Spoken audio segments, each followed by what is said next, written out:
साल 2014 में जब बीजेपी की सरकार आई थी तो अपने साथ एक स्कीम भी लेकर आई थी जिसका नाम है बेटी बचाओ बेटी पढ़ाओ। ये स्कीम काफ़ी हद तक सक्सेस भी हुआ क्योंकि शहरों में नहीं बल्कि गांव में भी अब काफ़ी हद तक लड़कियां स्कूल जाने लगी हैं। पर गांव में आज भी महिलाओं को पुरुषों के बराबरी का दर्जा नहीं दिया जाता है क्योंकि आज के कहानी में एक पिता अपनी 2 बच्चियों को पढ़ा लिखा कर योग्य तो बना देता है, पर दोनों बहनें जब अपना हक मांगने के लिए समाज में उतरती है ये समाज उन्हें एक्सेप्ट नहीं करता है और आखिरकार एक दिन दोनों बहनों की बड़ी ही बेरहमी तरीके से हत्या कर दी जाती है। इस हत्या की वजह जब लोगों को मालूम चलता है तो हर किसी के शरीर के रोंगटे खड़े कर जाता है। वाकई में दोस्तों, आज की जो कहानी है ये आपको भी सोचने और समझने पे मजबूर कर देने वाली है। नमस्कार, आदाब, मैं हसमुद्दीन और आप देख रहे हैं सफ़र क्राइम तक। आज की जो सच्ची घटना मैं आपको सुनाने वाला हूं, दरअसल ये घटना है बिहार प्रदेश की। बिहार का एक ज़िला पड़ता है पूर्णिया और इसी पूर्णिया का एक थाना पड़ता है जलालगढ़। जलालगढ़ थाने के अंतर्गत एक गांव आता है चकहाट और इसी चकहाट गांव का रहने वाला 2 दोस्त, जिसमें से एक का नाम है रमा और दूसरे का नाम है विनय। दरअसल रमा और विनय एक साथ अपने पशुओं को चराने के लिए अपने गांव से लगभग 2 किलोमीटर दूर बिलरिया हाट जाते हैं। बात कर रहा हूं मैं 27 जून 2018 की सुबह सुबह। हर रोज़ की तरह रमा और विनय अपने पशुओं को लेकर बिलरिया घाट चराने के लिए जाते हैं तो देखते हैं कि झाड़ियों में 2 महिलाओं का डेड बॉडी पड़ा है। नज़दीक जब जा कर के देखते हैं तो डेड बॉडी देखकर दोनों के शरीर के रोंगटे खड़े हो जाता है क्योंकि दोनों के डेड बॉडी का सर मौजूद नहीं था। जैसे ही इस तरह का डेड बॉडी देखते हैं दोनों इस प्रकार से डर जाते हैं कि अपने पशुओं को वहीं पे छोड़कर भागते दौड़ते गांव में आते हैं और इस बात की जानकारी पूरे गांव के लोगों को देते हैं। इसी गांव का रहने वाला अशोक ततमा, अशोक को भी जब मालूम चलता है अशोक भी घटनास्थल पर पहुँचता है और अशोक जब दोनों डेड बॉडी को देखता है देखकर पहचान लेता है और रोते हुए लोगों से कहता है कि दरअसल ये कोई और नहीं बल्कि दोनों मेरे ही बहनें हैं, जिसमें से एक का नाम है कलावती और दूसरे का नाम है मलावती। दरअसल कलावती और मलावती 23 जून को जलालगढ़ मार्केट में कुछ खरीदारी करने के लिए गई थी, लेकिन उसके बाद से घर ही वापस नहीं आई थी। इसीलिए अशोक जलालगढ़ थाने में जाकर अपने दोनों बहनों का गुमशुदगी का रिपोर्ट दर्ज करा दिया था। अशोक जैसे ही अपने दोनों बहनों का डेड बॉडी शिनाख्त कर लेता है इस बात की जानकारी नज़दीकी थाने में दी जाती है। जैसे इस बात की जानकारी जलालगढ़ थाने को मालूम चलता है पुलिस घटनास्थल पर पहुंचती है, लेकिन पुलिस जब घटनास्थल पर पहुंचती है तो मालूम चलता है कि वो एरिया कस्बा थाने के अंतर्गत आता है। इसीलिए जलालगढ़ थाने की पुलिस इस बात की जानकारी कस्बा थाने में देती है। इधर कस्बा थाने पुलिस को जैसे ही सूचना मिलती है पुलिस अपने टीम के साथ घटनास्थल पर पहुंचती है और घटनास्थल की बड़ी बारीकी तरीके से मुआयना करती है, लेकिन इसके बावजूद भी दोनों डेड बॉडी का सर वहां पे पुलिस को नहीं मिलता है।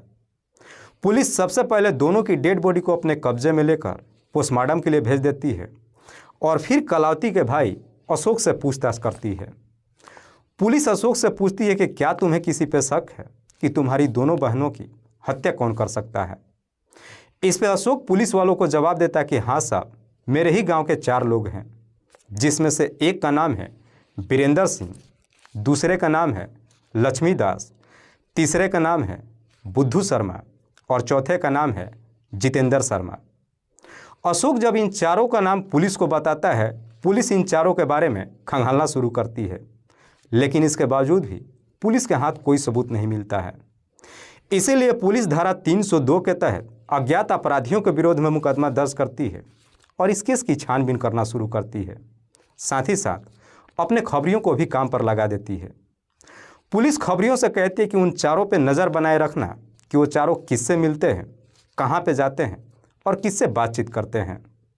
और फिर पुलिस इस केस की छानबीन करने के लिए सबसे पहले कलावती और मालावती के मोबाइल नंबर का कॉल डिटेल्स निकालती है। कॉल डिटेल्स को जब चेक करती है तो पुलिस को उसमें कुछ संदिग्ध नंबर मिल जाता है, जिसमें से 2 नंबर एक वीरेंद्र सिंह के नाम पर रजिस्टर्ड था और दूसरा लक्ष्मी दास के नाम पर रजिस्टर्ड था। पुलिस को जैसे इस तरह का कॉल डिटेल्स मिल जाता है, पुलिस इसी डिटेल्स के आधार पर वीरेंद्र और लक्ष्मीदास को अपने कस्टडी में ले लेती है और फिर इन दोनों से कलावती और मालावती की हत्या के बारे में सख्ती से पूछताछ करती है। पुलिस जैसे ही अपना सख्ती दिखाना शुरू करती है, आखिरकार दोनों अपनी सच्चाई कबूल कर लेते हैं।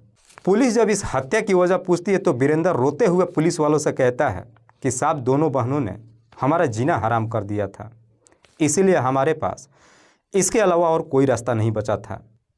कलावती के पिता का नाम है जयदेव।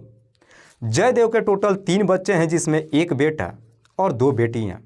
बड़े बेटे का नाम अशोक और दोनों छोटी बेटियां कलावती और मालावती। जयदेव, जो अपने गांव का एक जाना माना व्यक्ति था, पेशे से किसान था, इसीलिए जयदेव अपने तीनों बच्चों को अच्छा शिक्षा भी देता है। इधर कलावती और मालावती जैसे जैसे अपनी पढ़ाई करके उम्र में आगे बढ़ती है, जब उन्हें अच्छे और बुरे का परख होने लगता है, कलावती और मालावती को लोगों का तकलीफ नहीं बर्दाश्त होता है। गरीब और मजलूम लोगों के साथ में जब भी कोई अत्याचार होता है, कलावती और मालावती उनकी काफ़ी हद तक मदद करती है।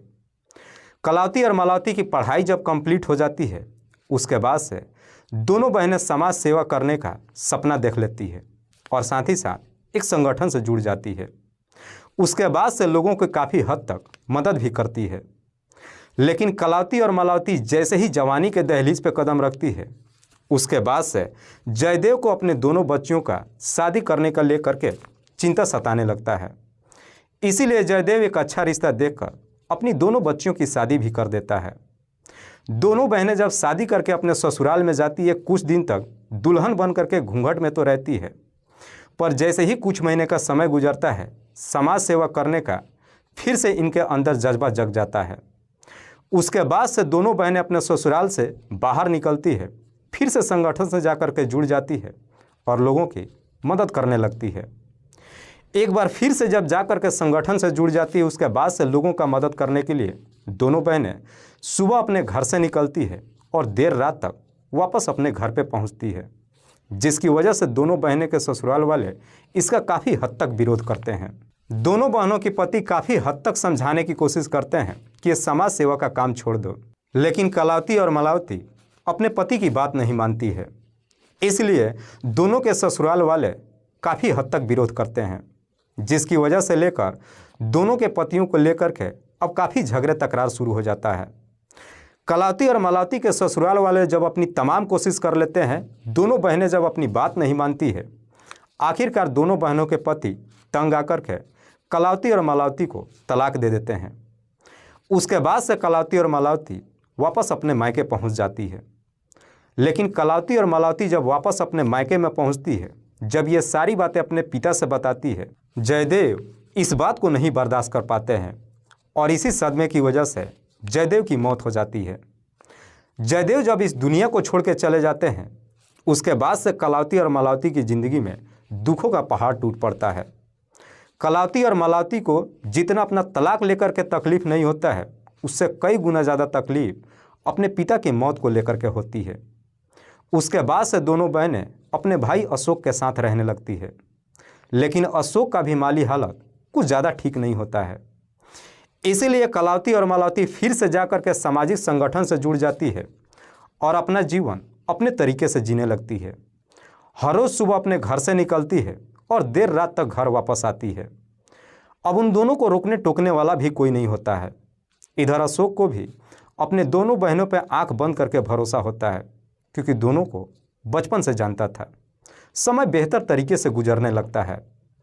लेकिन दोनों बहनें जब समाज में उतर करके लोगों का सेवा करने लगती है, उन्हीं के गांव का रहने वाला वीरेंद्र और लक्ष्मीदास को ये बर्दाश्त नहीं होती है। इसलिए वीरेंद्र और लक्ष्मीदास अब कलावती और मालावती को बदनाम करने के लिए गांव के लोगों से तरह तरह की बातें झूठ बोलने लगते हैं। गांव के लोगों से जा कर के कहते हैं कि दरअसल कलावती और मालावती मार्केट में जाती है और मार्केट में जाकर धंधा करती है। उससे जो भी पैसा मिलता है, उन्हीं पैसों से अपना खर्च वर्च चलाती है। एक बार जब ये बात ऊपर होती है, धीरे धीरे पूरे गांव में फैल जाती है। लेकिन आखिरकार एक दिन ये बात है कलावती और मालावती को भी मालूम चल जाता है। जैसे ही दोनों बहनों को अपने ही चरित्र पर दाग लगते हुए दिखाई देता है, दोनों को बर्दाश्त नहीं हो पाता है और आखिरकार अब ये पता लगाने की कोशिश करने लगती है कि इसकी शुरुआत किया किसने है। जैसे ही कुछ दिन का समय गुजरता है, आखिरकार कलावती और मलावती को ये मालूम चल जाता है कि इसके पीछे उन्हीं के गांव का रहने वाला वीरेंद्र सिंह, लक्ष्मीदास, बुद्धू शर्मा और जितेंद्र शर्मा की हाथ है। दरअसल ये चारों अपने ही गांव के प्रधान के अंडर में काम करते थे। जैसे ही दोनों बहनों को इन चारों के बारे में मालूम चल जाता है, अब ये दोनों बहनें चारों से बदला लेने के लिए इनका बैकग्राउंड खंगालना शुरू कर देती है और आखिरकार एक दिन कलावती और मलावती के हाथ इन चारों के विरोध में कई तरह का सबूत मिल जाता है। दरअसल ये चारों अपने ही गांव के प्रधान के अंडर में कई तरह के आपत्तिजनक काम कर रहे थे। जैसे ही दोनों बहनों के हाथ में इन चारों के विरोध में सबूत मिल जाता है, एक दिन जलालगढ़ थाने में जाती है और इन चारों के विरोध में मुकदमा दर्ज करा देती है, जिसकी वजह से ये चारों जेल चले जाते हैं। जेल जाने के कुछ महीने के बाद वीरेंद्र और लक्ष्मीदास बेल पर रिहा होकर के आते हैं। पर जैसे ही बेल पर रिहा होकर के आते हैं, उसके बाद से दोनों बहनें मिल करके फिर से इन दोनों के विरोध में कुछ सबूत इकट्ठा करती है और दूसरे अपराध में दोबारा जेल भेजवा देती है। उसके बाद से इन चारों का अक्सर समय जेल के अंदर ही गुजरने लगता है। एक बार जब चारों ये बेल पर रिहा होकर के आते हैं, अब चारों को डर सताने लगता है कि इन दोनों बहनों को रहते हुए हम अपना जीवन सुकून से नहीं जी सकते हैं।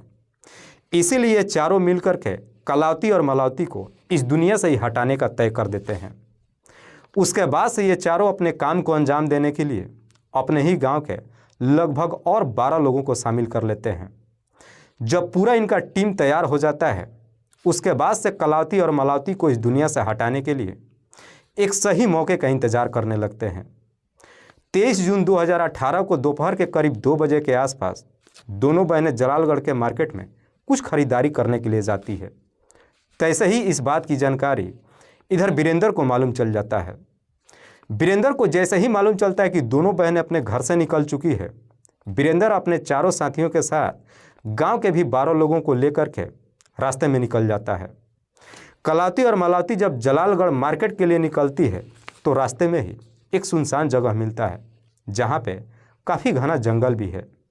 जैसे ही दोनों बहनें वहां पे पहुंचती है, ये 16 लोग वहां पे पहुंचते हैं और दोनों बहनों का रास्ता घेर लेते हैं और फिर अपने पास से हथियार निकालते हैं और उन्हीं हथियारों से दोनों बहनों के ऊपर हमला कर देते हैं और फिर उन दोनों के गला पे एक तेज़धार हथियार चलाकर दोनों की घटनास्थल पे ही मौत कर देते हैं।